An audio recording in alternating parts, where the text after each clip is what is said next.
Hola, ¿cómo están compañeros de Derecho? Mi nombre es Luisa Valentina Moreno Pedreros y junto a mi compañera Paula Marín somos estudiantes de la Universidad Unilibre de Bogotá. El día de hoy les presentaremos la sentencia T-506-20 del año 2020. Los dejo con mi compañera Paula. Gracias. El 10 de octubre del 2002 desapareció a Neyron Gelson Morales Niño, de 15 años de edad, en el municipio de Paz de Ariporo, Casanare. El día 13 de octubre, Aineiron Morales habría llamado a informar de que estaba bien y no refirió que hubiera sido reclutado por un grupo armado. Sin embargo, días después, la madre del niño, Ana Julia Niño Aguilar, se enteró que su hijo efectivamente había sido reclutado por el grupo armado que pernoctaban en el municipio de Paz de Ariporo, Casanare. El 20 de abril del 2003, una persona cercana a Neyron Gerson Morales Niño había informado a la familia que el menor de edad había sido asesinado. En enero del 2010, Ana Julia Niño Aguilar presentó ante la Agencia Presidencial para la Acción Social una solicitud de reparación administrativa a su favor por el hecho victimizante de homicidio. Ocurrió el 15 de octubre del 2002.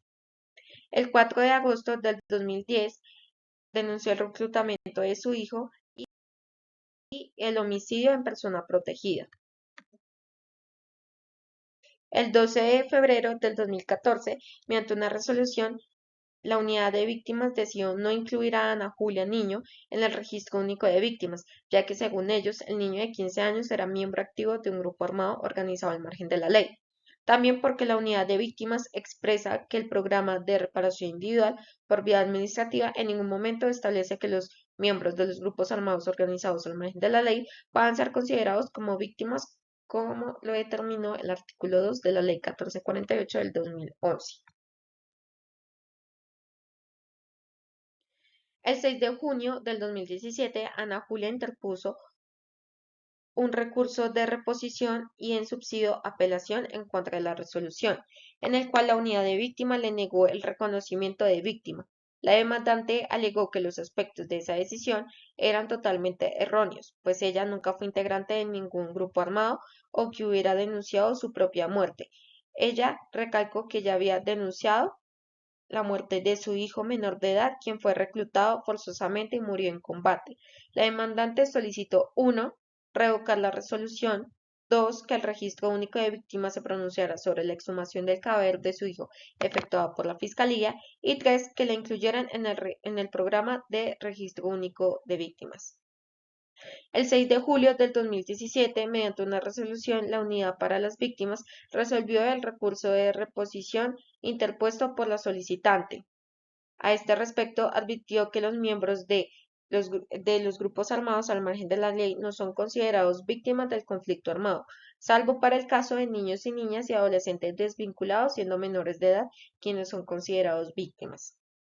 El 13 de julio del 2017, la Fiscalía Especializada en Justicia Transicional expidió una certificación en la que confirmó ser la encargada de adelantar la investigación preliminar en contra de responsables por los delitos de reclutamiento ilícito desde octubre del 2002 en Paz de Ariporo, Casanare, y homicidio en persona protegida sucedido el día 20 de abril del 2003 en la vereda Los Alpes de Barranca de Upia Meta, en medio de combate entre organizaciones armadas ilegales, siendo víctima, por supuesto, a Neyron Gerson Morales Niño.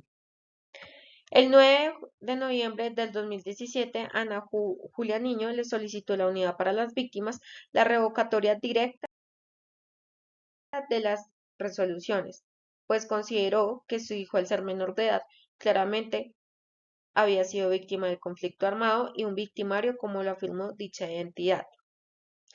El 6 de julio del 2018, el Juzgado Sexto Administrativo del Circuito de Bogotá inadmitió una demanda de nulidad y restablecimiento de derecho interpuesta por la señora Ana Julia Niño contra de las decisiones de la Unidad para las Víctimas, ya que la demandante no presentó las constancias de notificación de los actos administrativos acusados junto con la solicitud. Además, el juez señaló que en la demanda no se desprendían cargos claros y concisos. El 11 de julio del 2018, la accionante interpuso los recursos de reposición y en subsidio apelación en contra de la decisión adoptada el 6 de julio del 2018 por el Juzgado Sexto Administrativo del Circuito de Bogotá. El 26 de octubre del 2018, el Juzgado Sexto Administrativo del Circuito de Bogotá no repuso el auto del 6 de julio del 2018, ya que la demandante no explicó por qué el acto administrativo atacado vulneraba las normas del derecho internacional. El 5 de abril del 2019, el Juzgado Sexto Administrativo del Circuito de Bogotá rechazó el recurso de apelación bajo el argumento de que ese recurso no procede contra las providencias que inadmiten la demanda. El 8 de noviembre del 2019, a raíz de los anteriores hechos, la señora Ana Julia Niño Aguilar y otros familiares de Anderson Gerson Morales Niño interpusieron acción de tutela en contra de la Unidad para las Víctimas por la presunta vulneración de sus derechos a la dignidad humana, buena fe, confianza legítima y prevalencia del derecho sustancial ante la no inclusión en el Registro Único de Víctimas. A continuación, escucharemos las consideraciones. Estos son algunos de los problemas jurídicos que la Corte planteó dentro de la sentencia y que se encargó de responder a lo largo de las consideraciones que les expondré a continuación. ¿La presente acción cumple con los requisitos generales de la procedencia de la tutela? La acción de la tutela procede para dejar sin efecto la resolución de la Unidad para las Víctimas que le negó a la inclusión de los accionantes en el Registro Único de Víctimas. La Unidad para las Víctimas vulneró los derechos fundamentales a la dignidad humana, al debido proceso administrativo y a la indemnización administrativa de los peticionarios, al desconocer la calidad de las víctimas, de los parientes y de la madre de un menor de edad quien fue aparentemente reclutado de manera forzosa y asesinado cuando aún era un adolescente. Los accionantes son víctimas indirectas de los daños por los hechos victimizantes del reclutamiento ilícito de homicidio de grupos de autodefensa.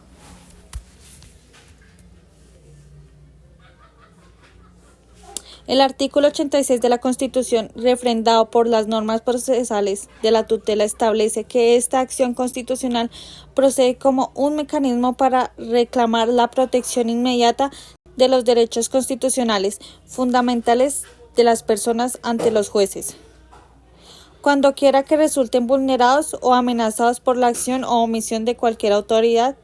Sin embargo, la misma regla constitucional establece que el claro límite de la procedencia de la acción al señalar que solo será admisible cuando el afectado disponga de otro medio de defensa judicial, salvo que la tutela sea utilizada como un mecanismo transitorio para evitar el prejuicio irremediable o cuando el medio judicial no sea adecuado o idóneo.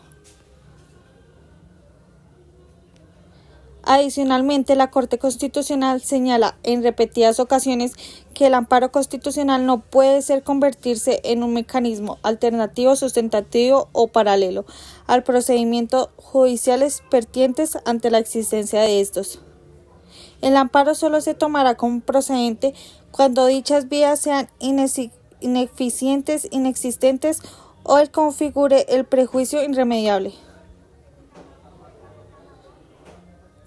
Con todo, como lo recordó la sentencia T-290 del 2016-125, al resolver una tutela interpuesta con la Unidad para las Víctimas por una persona a la que se le fue negado la inclusión en la RUV, cuando la vulneración proviene del acto administrativo, por la regla general de la acción de la tutela, procede porque la jurisdicción constitucional no puede suplantarse por la vía judicial ordinaria, pues para ello existen instrumentos judiciales como lo son los medios de control ante la jurisdicción administrativa.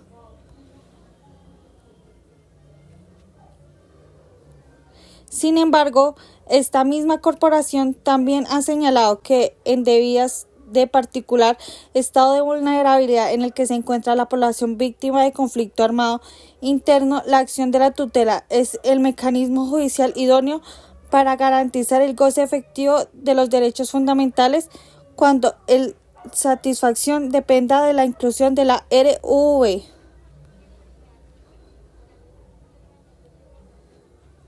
En tal virtud resulta imperativo verificar si el reclamo como personas que merecen especial protección constitucional pueden ser tramitados a decididos por la forma adecuada por la vía ordinaria o si no, esta también puede ser situadas por particular o no pueden ser acudir a dicha instancia.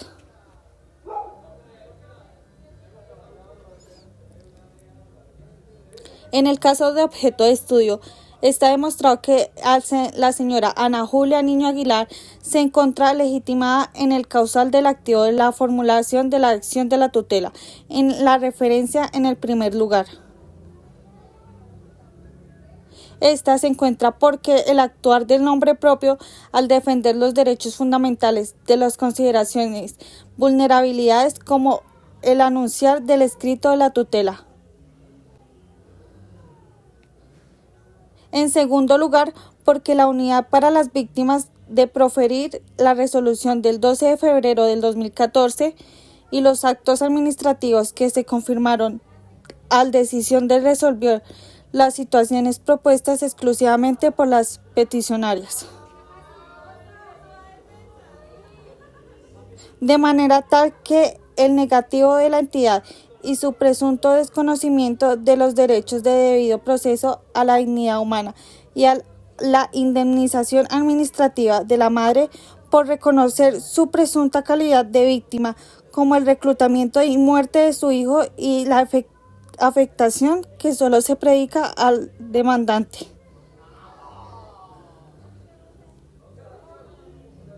Su exigencia puntuales ante la unidad para las víctimas.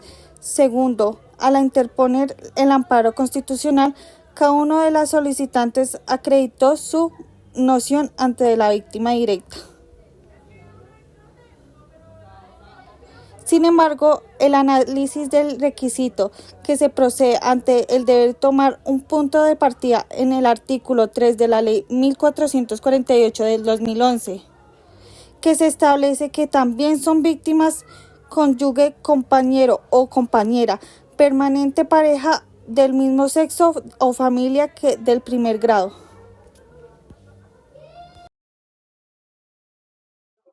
Finalmente, el resuelve al que llegó la Corte Constitucional fue el siguiente. Primero, revocar la sentencia del 12 de diciembre del 2019 proferida por el Tribunal Administrativo de Casanare, a través de la cual se confirmó la providencia del 22 de noviembre del 2019 emitida por el Juzgado Segundo Administrativo del Circuito de Yopal. Amparar los derechos fundamentales al debido proceso, dignidad humana y la indemnización administrativa únicamente a la señora Ana Julia Niño, vulnerados por la Unidad Administrativa Especial para la Atención y Reparación a las Víctimas. Respecto de los demás accionantes, declarar la improcedencia del presente fallo al no acreditar el requisito de legitimación en la causa por activo. 2. Dejar sin efecto las resoluciones presentadas mediante las cuales se negó la inscripción de la señora Ana Julia Niño en el Registro Único de Víctimas. 3. Ordenar a la Unidad Administrativa Especial para la Atención y Reparación a las Víctimas que en el término máximo de 5 días hábiles contados a partir de la notificación de esta sentencia incluya a la señora Ana Julia Niño Aguilar en el Registro Único de Víctimas por los hechos victimizantes de reclutamiento ilícito y homicidio. 4. Advertir a la Unidad Administrativa Especial para la Atención y Reparación Integral a las víctimas que tiene la obligación de interpretar el artículo 3 de la Ley 1448 de 2011, conforme a los principios de buena fe, favorabilidad y prevalencia del derecho sustancial, en aras de no incurrir en prácticas que supongan una exclusión injustificada de las víctimas del Registro Único de Víctimas. 5. Ordenar a la Unidad Administrativa Especial para la Atención y Reparación Integral a las Víctimas que en el término máximo de 3 meses contados a partir de la notificación de esta sentencia actualice el manual de criterios de valoración y realice las gestiones administrativas necesarias para capacitar a los funcionarios encargados de resolver las peticiones y solicitudes relacionadas con la inscripción en el Registro Único de Víctimas, en relación con los parámetros establecidos por la jurisprudencia de la Corte Constitucional para la interpretación del artículo 3 de la Ley 1448 del 2011. En el manual de criterios de valoración se deberán abordar los siguientes asuntos.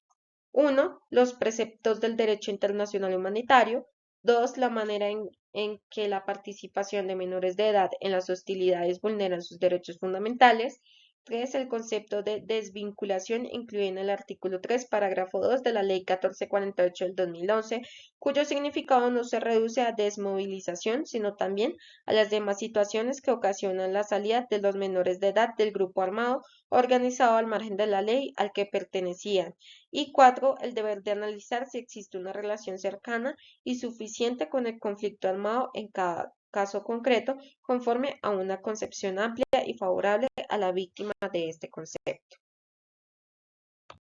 Por su atención, recuerden que les expusimos la sentencia T-506 del 2020. No olviden dar like al video y compartir. Muchas gracias.